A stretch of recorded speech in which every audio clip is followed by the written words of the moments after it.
real deal is this is much ado about nothing. Obama and Boehner are Beatrice and Benedict, but without the happy ending. Now, look, you're going to wake up tomorrow morning and nothing will have happened. Maybe by the end of the year, but nobody's going to notice anything for quite some time. A lot of myths about this. First of all, these are caps, not cuts. The government is actually going to be spending more even after sequestration than it did last year. Second, it's not $85 billion as a hit to the U.S. economy.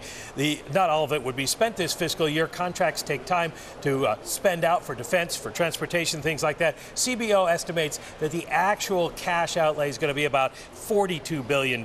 And third, that's over 10 months, not 7. The CBO estimate, most private forecasters agree that over that time period, it would cut 0.6 of a percentage point from what growth would otherwise be. Not what it is now, but what it would otherwise would have been. That's less than 0.1 of a point per month. Now, put that together with the tax increase, and by the end of the year, CBO says you could have growth 1.5 percentage points lower than it otherwise would have been.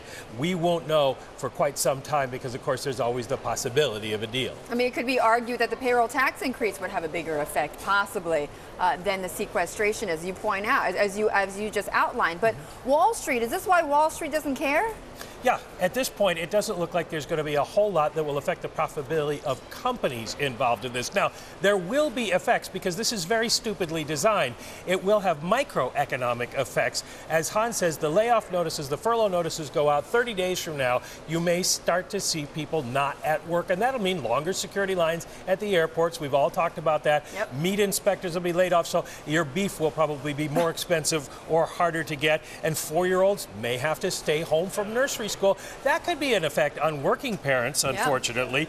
Yeah. Not all of this has to happen, of course. Agencies have discretion, but they want you to feel it because they feel that if American people put pressure on the other side, they'll be more willing to make a deal.